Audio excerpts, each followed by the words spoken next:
New York, big city of dreams.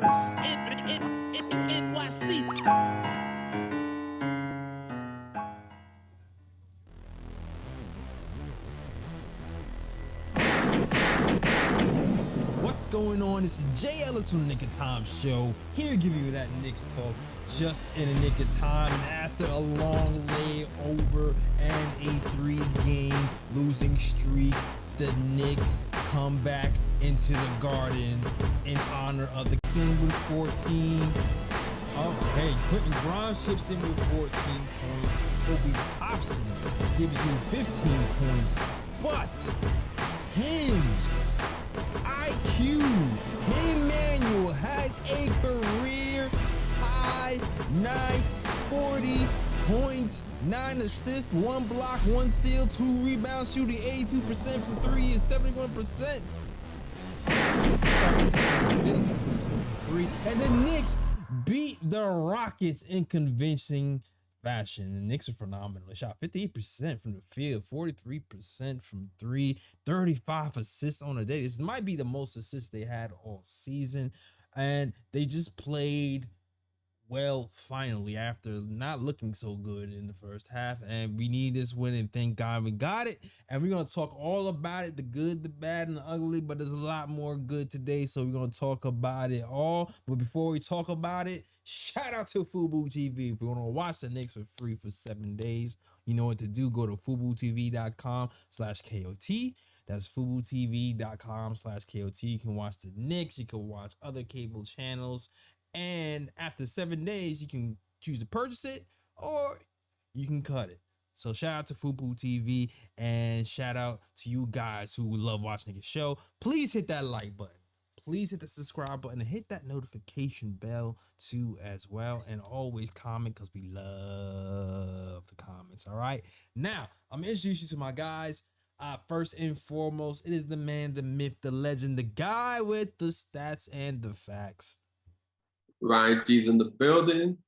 Good win by the Knicks tonight. The Rockets were exactly what the doctor ordered because the Knicks needed to end that 3-game losing streak. Let's go. Yes.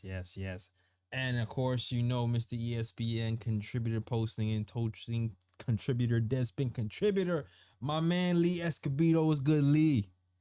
Man, feeling like ass. My allergies are kicking my ass right now. I'm trying to fight through it because I've seen Jay Ellis fight through it with a fever. So no excuses. Here, talk some Knicks. We had a double win tonight with the Knicks winning and the Mavs winning, which helped our the draft pick that we owned by them this summer. Yes. Thank you. Shout out to the Mavs because you was in 10th spot for a minute, and you know our pick is top 10 protected, and it slid right back to the 11th spot with the Mavs win over the Pacers. So I'm hoping Kyrie and Luka show some pride. All right, win a couple of games and get like 12. Or something like that, you know. That's what I'm hoping for. But I gotta start off by talking about him, Manuel's 40-point game. If this was an actual game, I think he could have scored 50. Like, I'm not even joking. Like, it was just too easy. The man doesn't shoot 80% from the field that easily and not think a 50 burger was coming. He could have had the 50 burger, but the Rockets were so bad. It was like, all right, we'll just put him on ice for a second. But this is one of those games when you're like, yo, Immanuel Quickley can definitely be an NBA starter in this league. I said it before, I wanted him to be the starter of the New York Knicks this season. I'm extremely happy that we have both Jalen Brunson and Immanuel Quickley to have a combination 1-2 punch. But Immanuel Quickley is capable of starting. The poise he has now is way better than he had last year. You've seen the way he has a 9-to-1 assist to turnover ratio this game. The way he got to the paint was kind of Brunson-esque. Getting into those floaters and mid-range games and the and ones, plus the threes, plus the defense. Did you see the block? The block was nasty. What guard is gonna pin the ball to the glass like Immanuel Quickley? He did it all today, and I want to give this guy his flowers and enjoy this man on the Knicks doing his thing. I don't know what you got to say, Lee. Go ahead. I think Immanuel Quickley has some star potential. I think if he was starting, I think he'd be averaging around 19, 20 points a game this season. Easily. I would like to see him starting next season at the shooting guard spot. I think his two-way play, once we get him under contract off his rookie extension, I think his two-way play and consistent scoring would provide a really nice complement to Jalen Brunson, moving Grimes to the bench and then trying to go after some depth, either with the Mavs pick in this draft or through free agency and trades. I think his potential is probably the highest of anyone outside of Jalen and Julius. And I think the only way for him to reach that full potential is in a starting role. I was arguing with Uncle Fulio on Twitter. The controversy, one of my favorite guys, but has some of the worst takes on Twitter. And me and him were going back and forth on Quickley's maturity and his potential. And I really think he will be able to reach what he has in his bag until he's in a starting role. Yeah. Nah, I definitely agree. The only thing that's really keeping Tom from starting Quickley really is size. But really, you could see kind of like a Cavs situation. You know how the Cavs kind of have like Donovan, Darius Garland situation.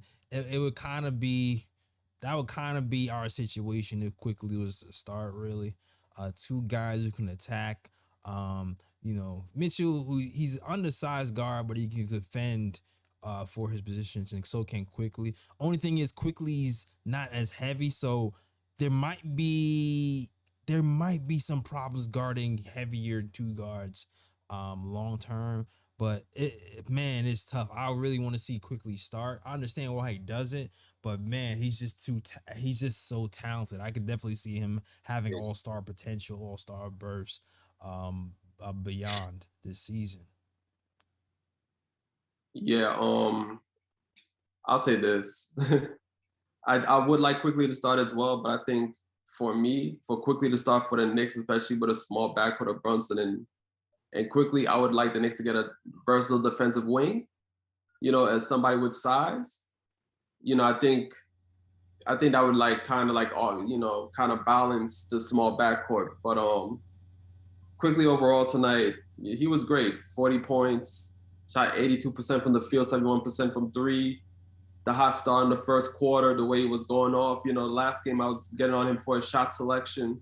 This game, his shot selection was perfect. Like, there was not a shot he took tonight where I was, upset at it. Like, he took great shots all night tonight. And I think in the second quarter as well, like, he hit some like momentum stopping shots as well, because when it seemed like every time the Knicks built up like a 8-9 point lead, the Rockets always came back, and it seemed like Quickley always hit like that clutch bucket that the Knicks needed to like regain that momentum. And he was doing that throughout the game. In the third quarter, he just exploded along with the rest of the team when the team started to pick up defense and began to increase the lead. So yeah, Quickley had a perfect game tonight. I have no complaints about this man's game tonight.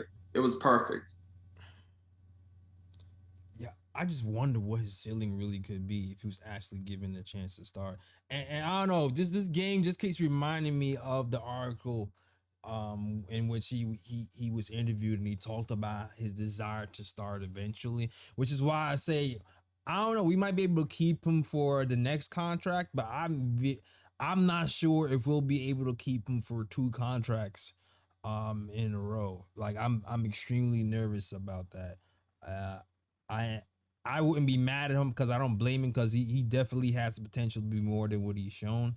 And I still believe that if Alec Burks wasn't playing so much point guard last year, you would have seen it sooner. But it is what it is at this point. Great game from Immanuel Quickley. Now, who do y'all like as go ahead. As a comp? I was going to ask both you guys, who do you like as a comp for Immanuel Quickley if he was in a starting role?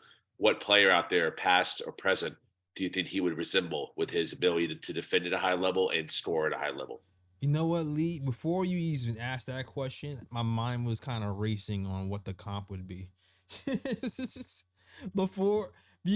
Because everybody used to compare him to Lou Williams. Yeah, Lou Williams.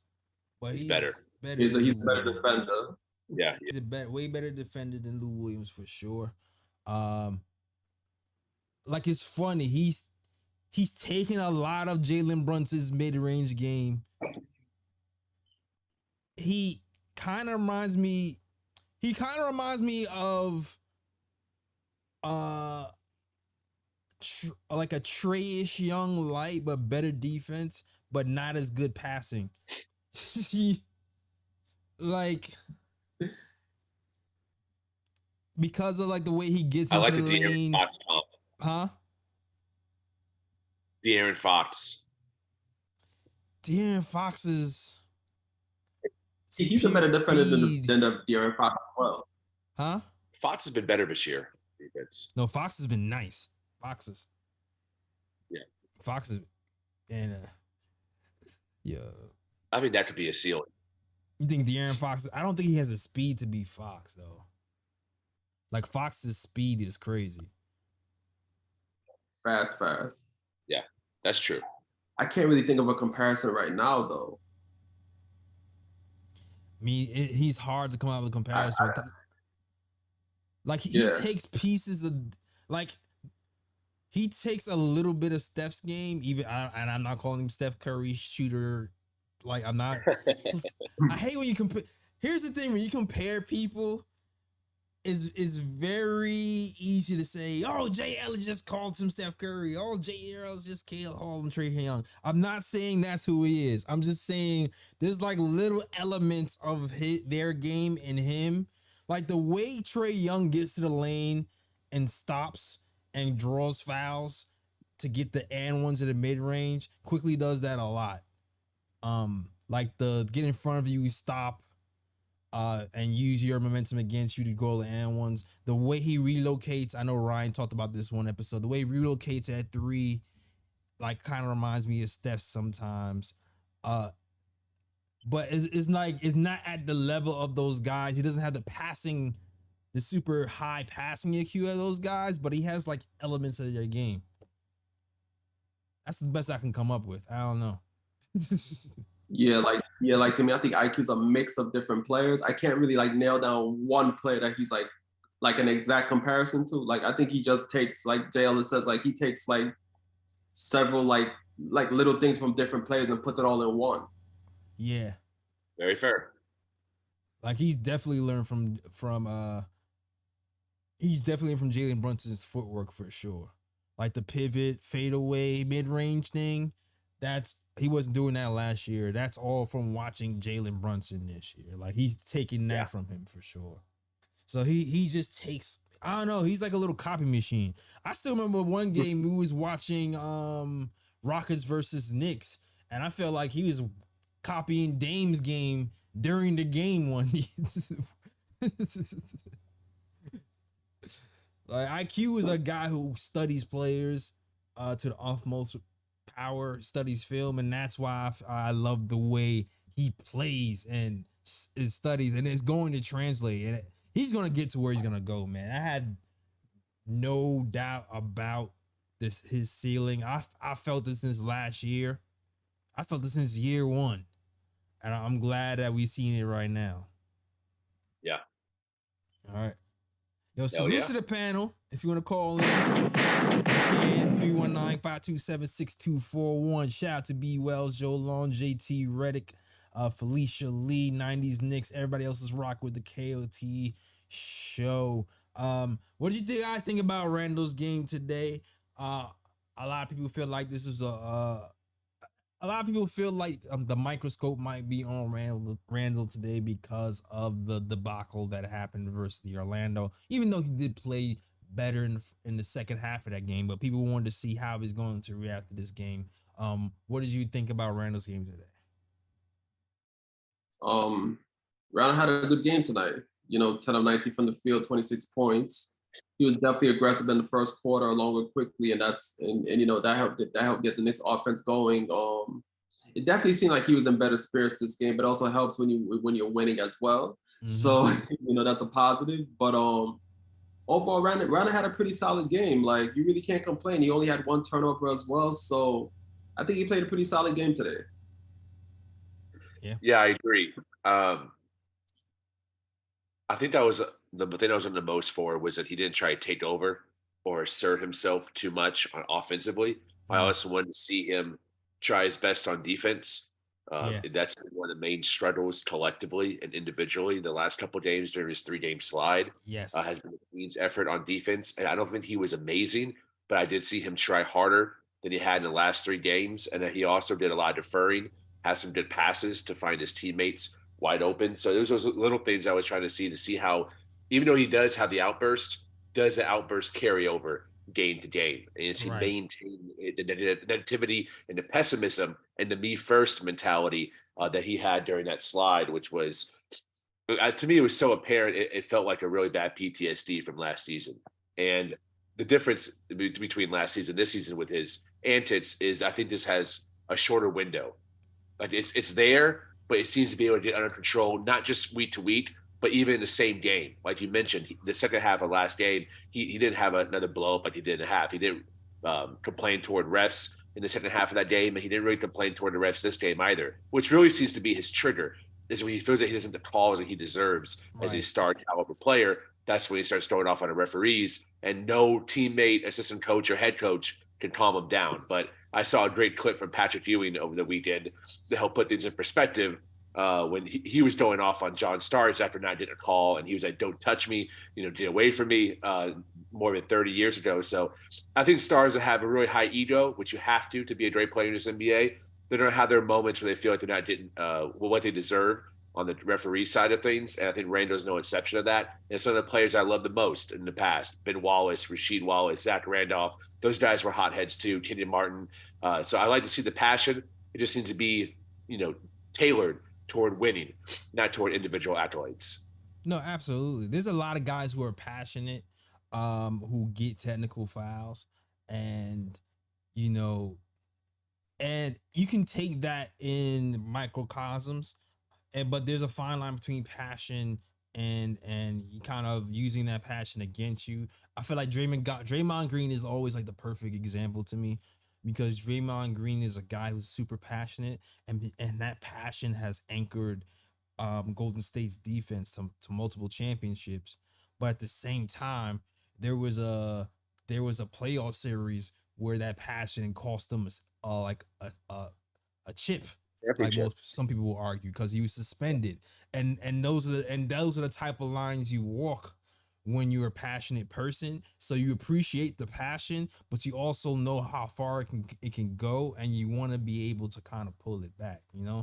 So like I do appreciate that Randle cares, and like I said before, when it happens every once in a while, that's fine. But when it's like 3 games in a row of the same type of technical foul blow up because of the refs and not getting the calls, then it's like, all right, we have to kind of nip this in the butt, because especially, we playing the Miami Heat. We already know what the Miami Heat does. They play tough to play physical.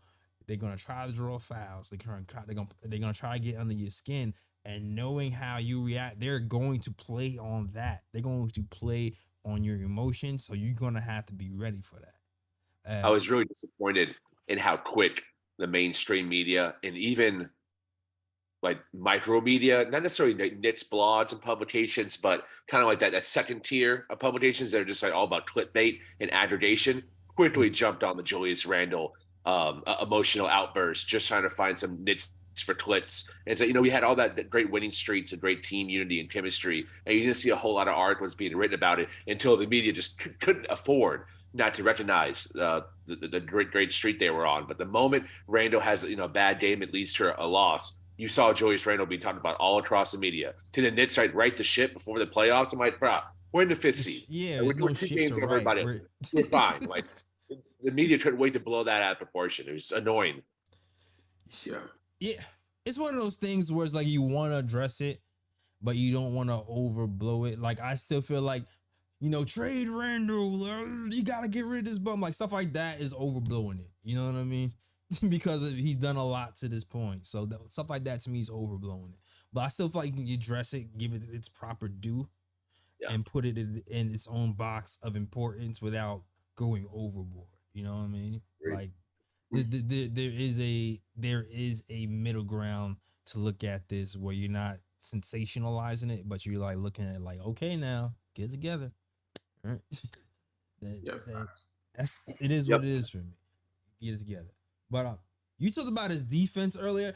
I didn't want to get into it because we did win. We did win. But I was a little bit weirded out by the defense today. I'm not going to lie. For the first half of the game, I was like, whose man's is this? What kind of defense is this? Does it really fill in the perimeter defense from Randle? IQ had a nice block, but I don't know. It just seemed like it was out of sorts for the first half. The bench, though, I felt like defensively was really solid. We actually got into a 10-point lead in the second quarter. But even though we won, I still feel like we're going into the end, and we need to tighten up some screws on the defensive end because we were a top 10 defensive team for a major chunk of the year. And I want to get back to that while still scoring 100 and whatever points a game. You know? Yeah, I agree. And Isaiah Hartenstein was a big component of a defense tightening up when he was in there, and which seems to be very likely in that first round playoff series. Hartenstein's going to be a key cog in that series. I think the Nets factor in how he comes in and defends Allen when he's matched up with him, but also when they go small with that second unit with Mobley at the 5. He's going to be crucial in guarding Mobley and contain him because you're not going to stop him, when he's a lockdown defender point. And I think Hartenstein is going to be very important in making sure he doesn't get to his sweet spots for high percentage shots in and around the basket. Mobley at the. You feel like they're gonna have Hartenstein. I'm sorry, Hartenstein. My bad. You said Hartenstein, not Hart. Yeah, I Hart. Got you now. Now I can see that. I'm go with certain type of bigs as well, like the stretchy 5 bigs. He's had like half good, half bad showings. So I'm looking forward to see how that turns out in the playoffs. I did love how Mitch played today, though. Got into foul trouble.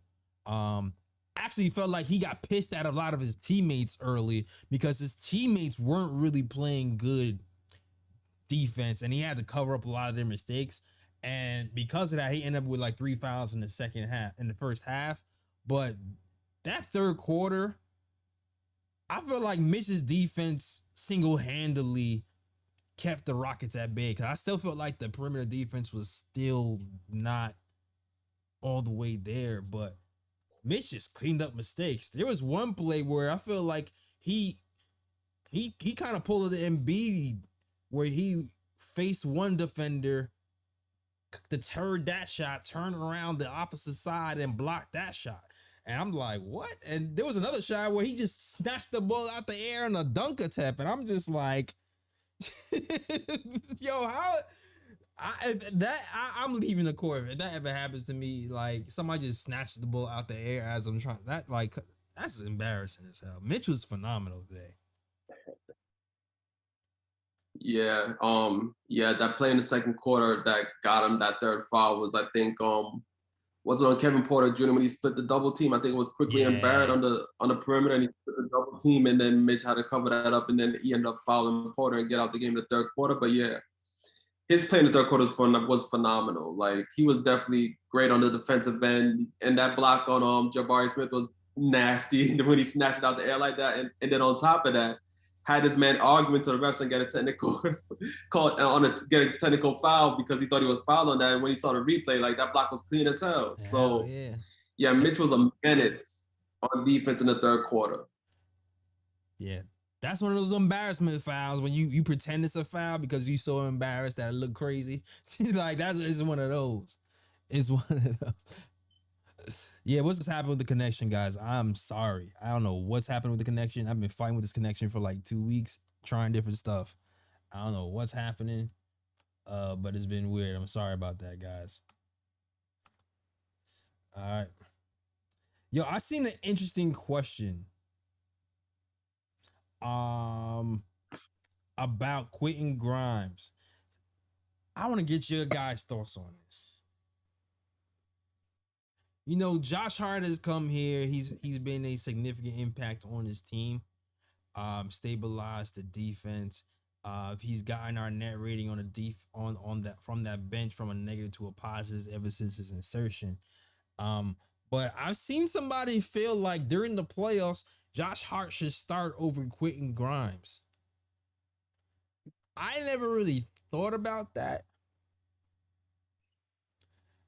I kind of like the way things are and the way they're constructed with that lineup. But how do you feel about Josh Hart starting in place of Quentin Grimes in the playoffs? Well, I'm a firm believer in if it's not broke, don't try to fix it. And right now, the way things are with Grimes in the starting lineup, and then you have Hart come off the bench, plays minutes and close out games, I feel like that's working for the Knicks at the moment. Now, if for example, if the Knicks need to make an adjustment, like, for example, they're in a series and they're down 2-1, 3-1, or whatever the case may be, and you feel like you have to switch it up a little bit to see if you try to, shift the momentum back in your favor, then yeah, I can understand you making a change then and be like, okay, whether you want to make a change in starting lineups, minutes distribution, or whatever the case may be. But at the moment, it's not broke, so I don't see why you have to fix it. Yeah, against it. I love the energy that Hart brings when he comes off the bench. I don't think Grimes can replicate that if you were to swap their roles. And Grimes with that second unit, I think Hart brings a change of pace and ability to knock down threes, and also his vocal leadership on the court too, which Grimes doesn't have at this point in his career. I think they need to maintain that with the second unit. Like Ryan said, why change something that's not broken? And this is a lineup and rotation that's gotten you here. I think it would be a mistake and a very un-Tibbs-like for him to change things going into the playoffs. And also let Grimes have some opportunity and experience playing a playoff series as a starter and see what he can do, because he'll probably be matched up with Donovan Mitchell or Garland off switches too. So that's going to be important for his maturity and growth going forward as a second-year player. Yeah, I agree to all points. I also feel like it's taking us so long to prime Grimes to actually shoot the ball. Yeah. And I feel like we're finally at the point of the season where he's not hesitating, and it only took about 64 games or so. Like he's actually not hesitating on threes as much. And I love Hart. Hart does a lot of things well, but he still kind of hesitates on open threes sometimes. And I feel like with this particular group in the starting five, you need that guy who's going to pull that trigger, that Evan Fournier like type of guy who's going to play defense and pull them in that first unit role. And I do agree with you guys as well with the second unit. I like having Josh with the second unit, pushing the pace, getting OB easy buckets. Him and Hartenstein's chemistry is kind of great, where they gotta push both passing the ball to each other. I love all of that. All right. Yes, sir. Salute to DJ D-Jax. Says, get that new PC. Listen, bro. Man. I've been this is karma for me joking on Ryan's laptop for like a year, man. A year. Oh man. Salute to Lee, man, for battling through this his allergies, man. Trooper. I'm having to mute myself so I can blow my nose, bro. I'm hurting. But I missed you guys. I don't want to miss a pod, especially after a win. We needed this win, man. Things were looking bad. The vibes are bad. The vibes are back, man. New winning streak is coming. Next game up, Miami Heat. A big one. This is probably one of the most important games of the season left. Yes. Yeah. I would say the Wednesday game versus the Heat and the Cleveland game coming up as well. The Cleveland game are probably the most important games left of the season. We have 6 games left? Yeah. 6 games left. We are right now we're at 43 wins. 43 and 33, I believe. 43 wins with 6 games left.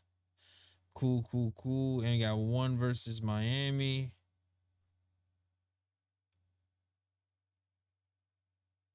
Hold on a second. Miami, Cavs, Wizards, Pacers, Pelicans, Pacers. And this might be the Pelicans with Zion back. That's the interesting part. Yeah. That's going to be interesting because Zion is still a beast. Yes, but yeah. So this is going to be an interesting end to the season to see where he's land. So hopefully win that game versus the Heat. Julius Randle needs to be mentally ready. Jalen Brunson has an injured hand. He's practicing before.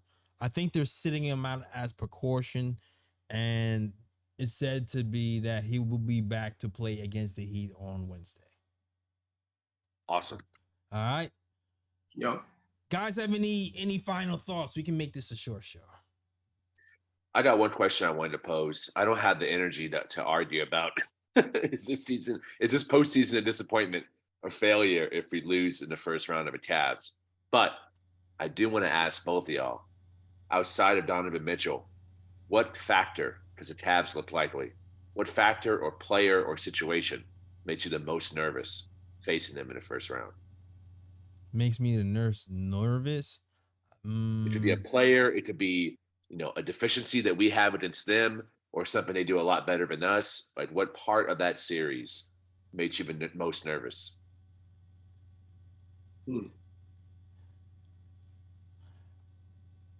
I feel like you have to. Well, first of all, Donovan Mitchell is a beast, so you're always going to worry about his offensive output. Evan Mobley has been getting better quietly. I think Julius Randle can definitely punish him for sure. But sometimes what I worry about Randle is when you have like a 4-game setup with him where you can see everything he does. I'm worried. I'm always worried about Randle's overthinking in high pressure situations in general, especially in this type of series where people can game plan for his tendencies for long periods of time. So I'm definitely worried about that. And I'm curious to see which RJ shows up. Like I'm really confident in Jalen Brunson. Obviously, I feel like Jalen Brunson will be able to cook everybody. But my thoughts this second half of the season has been they're going to try to get the ball out of Jalen Brunson's hands. That's usually what people start to do at the end of game situations. And when that happens in tight spots, who's going to respond? Is it going to be, because that's why I've been asking for IQ to be on the floor more. But even sometimes when IQ is on the floor more, he's not so much of a ball dominant guy, but more of like a decoy guy. You know what I mean? So it's still kind of Randle or RJ. So like I want to see like how they respond. That's why I look very closely at those type of moments. In general, ever since after the All-Star break. Okay, I just want to clarify. You're asking about which player scares me on the Cavs besides Donovan Mitchell? Which player, which element of their team, offensively or defensively, what matchup? I mean, it really could be any angle. Well, I think in the starting lineup, the only player that really worries me is Donovan Mitchell. Since he's a star and he can go off at any time. There's nobody else in the Cavs starting lineup that really scares me. I know Garland's a good player, but I feel like, Grimes matches with Grimes and him or IQ on him, they can pretty much slow him down a bit. Yeah.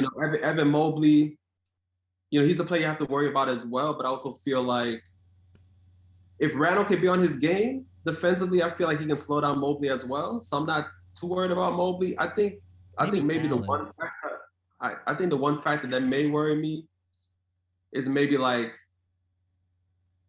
Karis LeVert off the bench. If he can, because the guy can score, and if he's a microwave off the bench, and provides extra pop along with like Mitchell going off, that might be an issue for the Knicks. So it might be LeVert coming off the bench. If he's playing like, if he's playing really good, it might be an issue.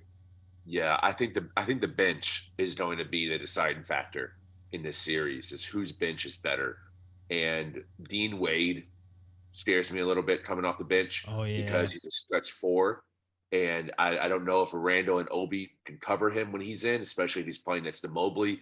That presents a lot of issues and mismatches, as well as C.D. Osman and the guy you named, Karis LeVert, who's one of their best three-point shooters at 38%. Those three guys in particular, I think.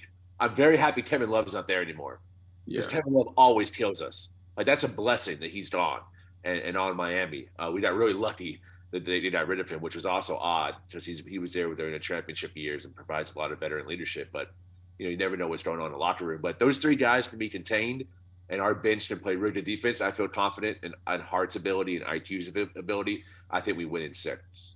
Yeah, that stretch forward defense is always going because Randle plays good defense when he's locked in, but I feel like when the four is a shooter, he has a little bit of a harder time guarding. I feel like he kind of guards like the post up guys a little bit better than like the stretch four guys, because he doesn't want to run all the way out there for like the entire game.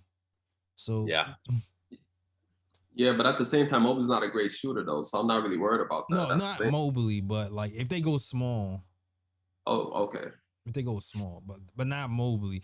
I mean, that's the only thing that's keeping Mobley. The only thing I'm semi worried about Mobley can defend in spurts, but I think Randle can handle him for a whole series of his size. I just worry about like a 4-game series if they tune into Randle's tendencies, if they can do it. But I think Randle will be able to handle him. Agreed. Yeah. Cool. Good question, Lee. Good question. I want to get into like a deeper dive before the playoffs. That'll be my Yeah, we got to. My goal. Salute to the chat. We recognize these super chats as they coming in before we wrap this up. Just shout out to IQ's mom. He has to hype on his 40-piece tonight to say it like he usually does in his post games.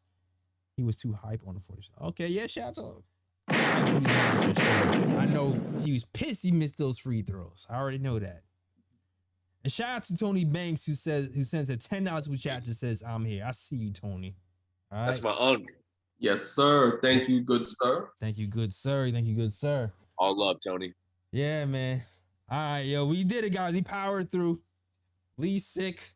I've been drained. I had to hype myself up. Trust me. We powered through this one. We got a good one, man. Immanuel 40-piece. Couldn't have 50. Shout out to Immanuel Quickley, man. That guy is a beast. He's a starter. I love this game, man. Yeah, he is. Yeah. Love his game. Now I don't feel so crazy making that video saying Immanuel Quickley must start like 2 years ago. All right.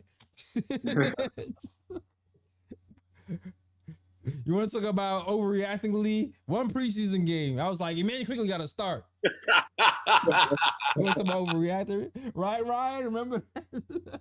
Yeah, but I mean, look, it pretty much came to fruition because look at the way the man is playing right now. The man is a star in the NBA, so it came to fruition. You crazy, Jay Ellis. Man, I know what I'm talking about. He's too erratic. I'm telling you, man. I think he's averaging like 20 points. Yo. I can't wait for Grimes because Grimes is definitely going to happen for Grimes next. The way because some people have been talking about Grimes. Some people been talking about Grimes this season like he's not on a rookie contract. Like, I don't understand. Like, I don't understand how people was, and I was part of the Frank hive. I don't understand how people gave more grace to Frank than Grimes. Like, I don't understand it. It's kind of weird.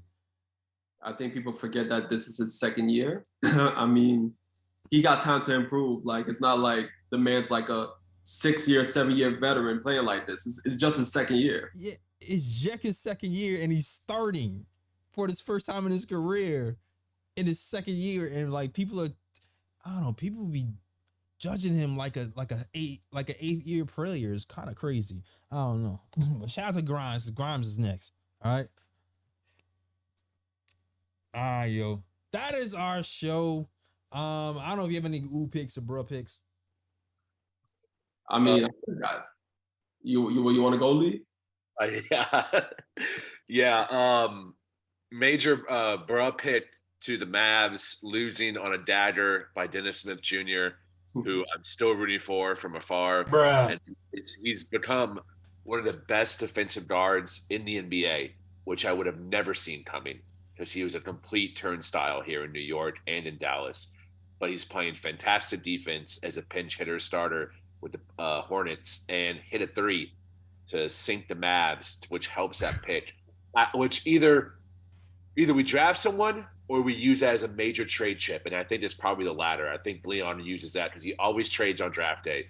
I think that pick is probably traded for a really good starter, maybe a sign trade for Jeremiah Grant. We'll see. Fingers crossed. Don't want to get too ahead of myself.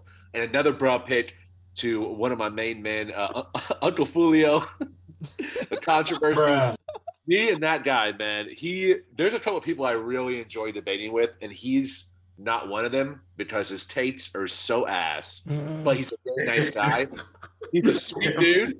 He's a really nice guy, but his Alec Burks should have started over Immanuel Quickley take last year is one of the worst on Knicks Twitter, and he gets my broad pick for a night. Oh, and so Severe Binky or whoever that guy in the comments that like watches my every move, man. Shout out, you're also one of my broad picks.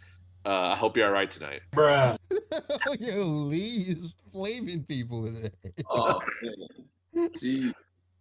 I definitely I definitely had some interesting battles with Uncle Foolie about Alec Burks.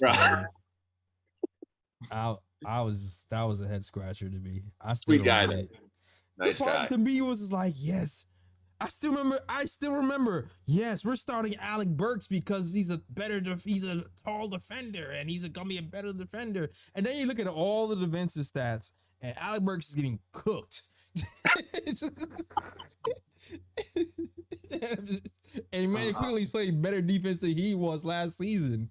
And I'm just like, are you seeing what I'm seeing? He can't guard any small guard and pick and roll, but I don't know. I went off on a real weird tangent. All right. And he's gone. He's not even on a team anymore. What was the point? Oh, boy. Oh, man. Yeah. I do have some broad picks, though. First broad pick tonight goes to Jabari Smith Jr. because my man got his dunk snatched by Mitchell Robinson, then had the nerve to argue the call with the ref and got a technical on top of getting a dunk snatched by Mitchell Robinson. Bruh. Yeah, that was bad. Second broad pick. So there was a baseball game. It was the Phillies against another team. I forgot who they were playing against. But the catcher, I think Real Muto, like when the umpire hands the ball to the catcher and the catcher throws it out to the pitcher for the next pitch, you know how they change balls sometimes in the middle of games. So the catcher held out his mitt for the umpire to give him the ball. And by accident, he pushed his mitt away because he thought like the umpire already gave him the ball, but the umpire didn't. So the umpire dropped the ball on the ground. And the umpire took offense to that and threw the man out the game. Mm-hmm. Bruh. Drop the bruh. All right. Hold that L. Referees all over the place going crazy. That's all I heard. Fire all the refs, all right? And then another broad pick for a ref, the Creighton versus San Diego State game. So this is how refs are inconsistent. For the whole game, you're reffing the game and not calling any fouls. So guys are being physical, you're not calling any fouls. The final play of the game, I forgot who it was on San Diego State. He was driving to the basket. He went up for a floater. The Creighton player, to be fair, he did have his hand on his jersey, and usually that would be a foul. But the thing is that worse has happened throughout the game, and you did not call it, but you decided at that moment to call a foul on that play, and then give San Diego State 2 free throws at the end of the game for them to win it. That was wild as hell. Bruh. Yeah, the school of Donahue, man. It happens everywhere. And Ryan G. That man clearly had his money on San Diego State. He clearly had his money on San Diego State. Yo, shout out to Tony Banks who said defund the refs.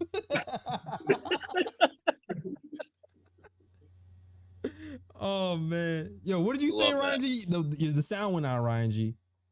Oh no, I was saying that the ref definitely had his money on San Diego State. Nah, that's a fact. That's some good bros. Yeah, shout out to Dennis Smith Jr. Yo, actually, Dennis Smith Jr. is a nice guy, dog. He's a really nice guy. I kind of felt bad that he was getting flamed when he was here on the Knicks. Shout out to Ronnie Sanders says a two lawsuit chat. He says we might be playing the 76ers. Yeah. Don't put that in the atmosphere. Don't do that. I know a lot of people like Knicks should be scared of the Celtics. I'm more scared of the 76ers than the Celtics, like dead ass. I'm more scared of the 76ers. I'm not, but if we lose the 76ers in the first round, not a failure. I would understand that. I agree. In the first round, I would understand that. I agree. And B, you already know my reasoning. And B scares the living daylights out of me. He's MVP. Yeah. Absolutely MVP. Yeah. I know. I just know that, James Harden is he's still yet to have done it in the playoffs, but Embiid is still freaking Embiid, yo. It's like sometimes he doesn't even need him. He just move over.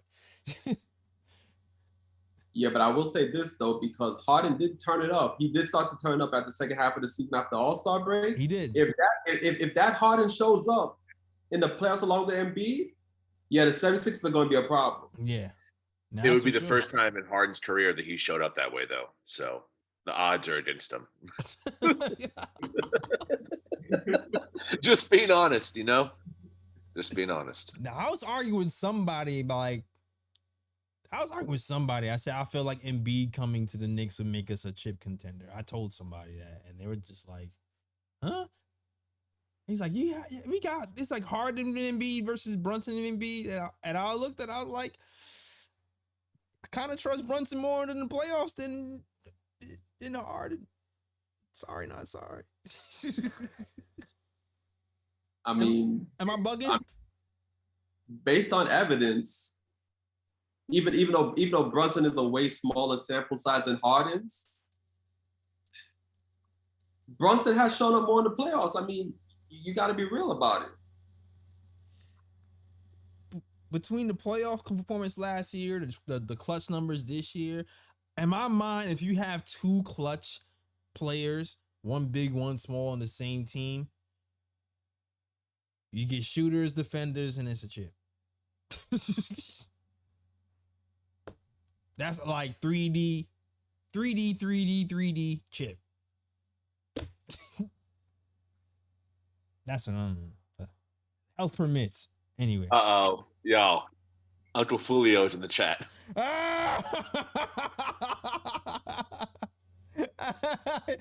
My bro pick has entered the chat. What's up, Julio?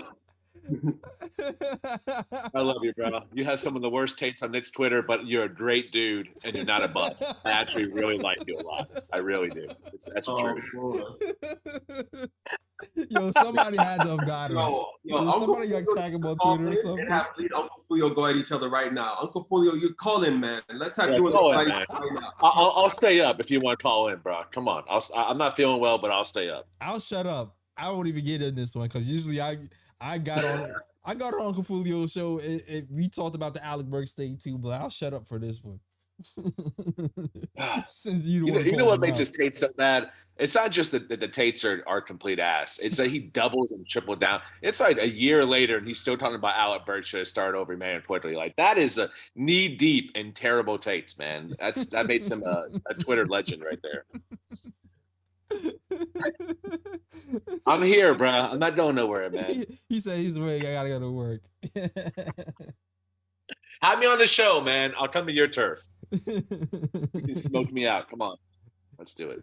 Shout out to Uncle Fulio. I don't agree with half of the stuff he says either, but he's cool. Man, 90%, bro. So terrible. We can't end on that. That is our show.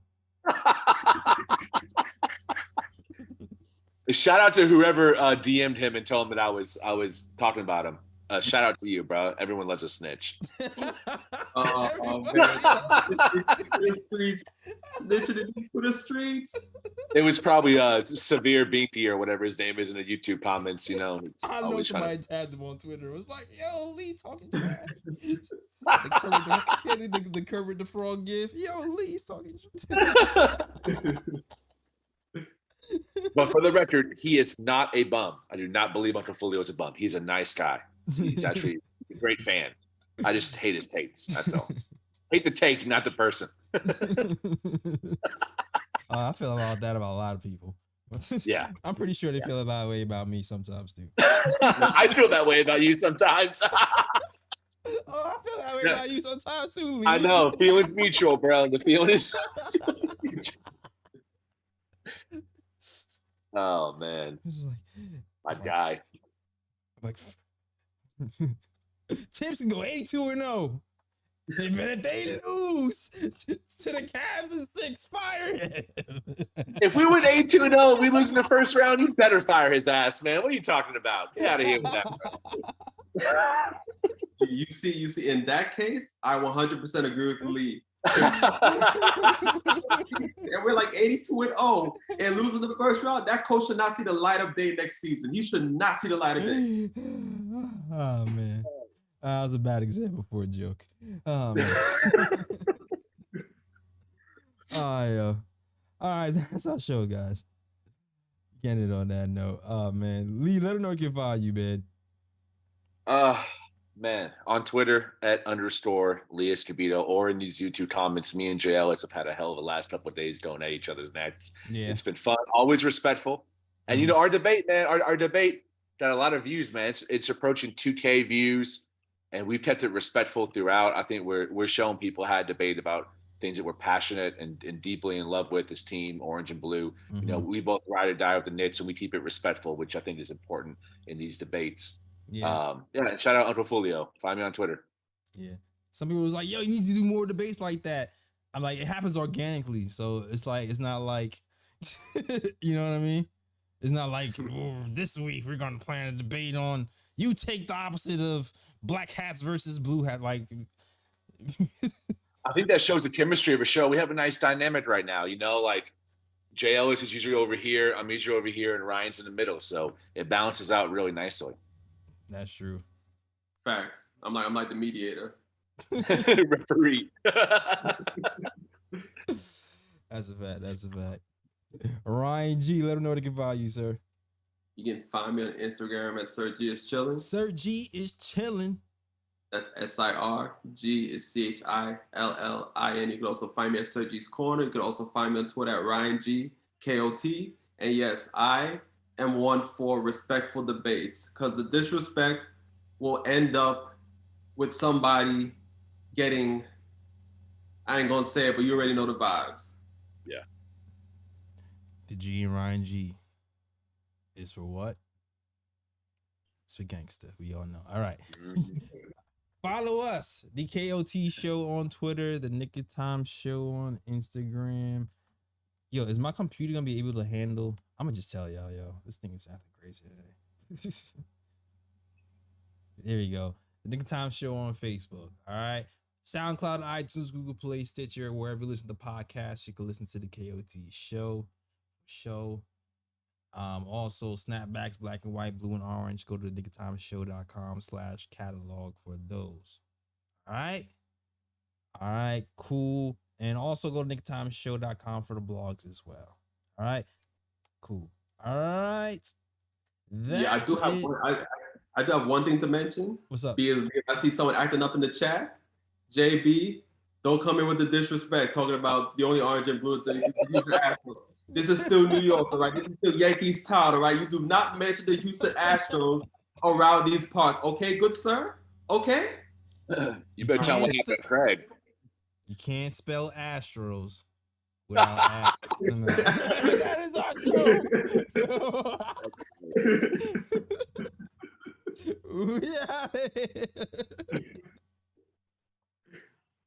And as always, shout out the Worldwide West. Everywhere we go, we leave a worldwide mess. It's a mess out here in these Knicks YouTube streets. That is our show. We out here. Peace. New York, big city of dreams. New York, big city of dreams.